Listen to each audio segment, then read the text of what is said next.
What's up guys, how you all doing? And I am back for another unboxing, and of course, without even reading the title, you guys know it is iPad Pro Day. Small iPad Pro Day. No, medium-sized iPad Pro Day.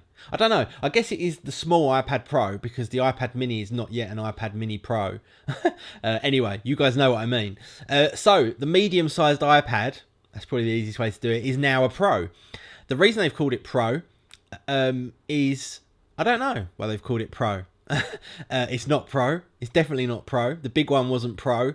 But I think the success, in serious terms, I think the success of the Microsoft Surface Pro and just how good that device is has made them go down this route.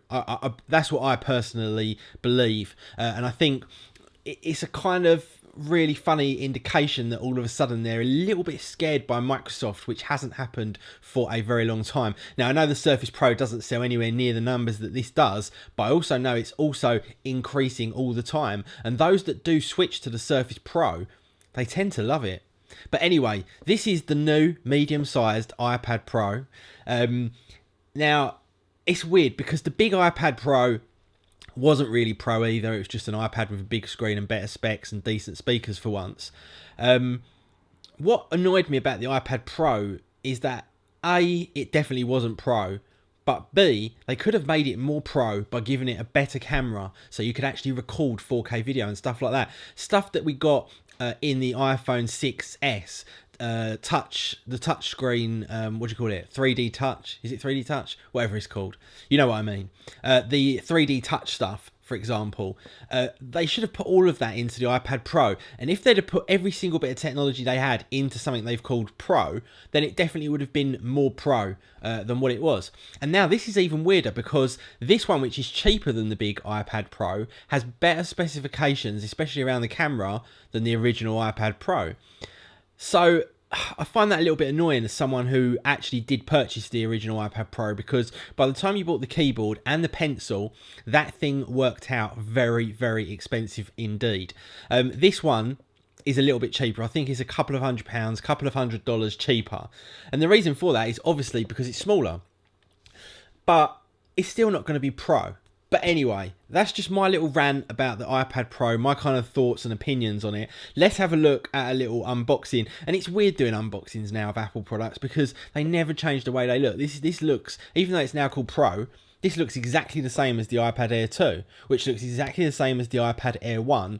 The only difference is with this that I absolutely hate and think is just literally insane, and I'm not over exaggerating there, is the bulge on the camera. Now, for something that sits flat, why would you have a bulge in one corner where it's going to get that ever so slight tilt? Now, I know it's tiny, and we'll take a look at that in a second, but even so, why didn't they just make it that little bit bigger, fill it with battery, give us better battery life, and not have the bulge? It's ugly, and it's impractical as well, and it's very un-Apple-like to do something so just stupid. It's plain stupid, if you ask me. Anyway, I've had a little rant, I've had a little moan. Let's get into the unboxing. Here it is.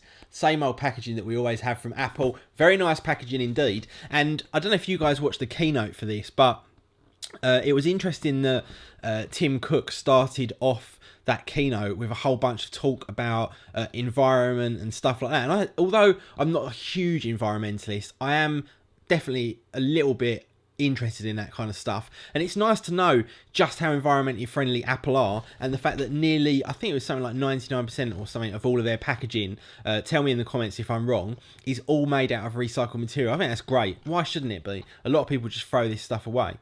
So here we go, we take the lid off, and there it is, the iPad Pro. It annoys me saying that, I've got to tell you. And yeah, it looks exactly the same as every other iPad that we've seen for a very long time. It feels a tiny bit heavier than the iPad Air 2. I don't know if it's because it's got more battery or bigger speakers or what. But yeah, that's it. So at the moment it's all wrapped up. You can see immediately my issue there, which is the bulge on the back just here.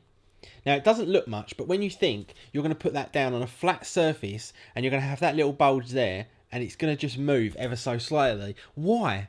Why do that? I just do not understand it. I understand that the camera might have to be a little bit bigger because obviously it's got so much in it that it can't fit into that thinness, but make the device the same. Ugh, it annoys me so much. Let's open it up. I don't want to keep complaining because I hate doing negative stuff. But anyway, there we go. That is the new iPad Pro. Now, a big change here. This is the Wi-Fi cellular version, and I'll tell you what version I went for. I went for the 128 gig version. I always get the biggest because I think it's got a better resale value, and I think potentially you do use it up.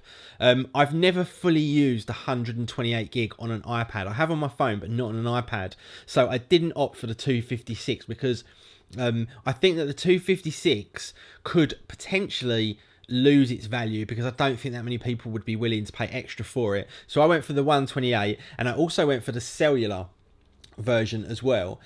So let's take a look at it. Well, first of all, we can see at the top they've changed it.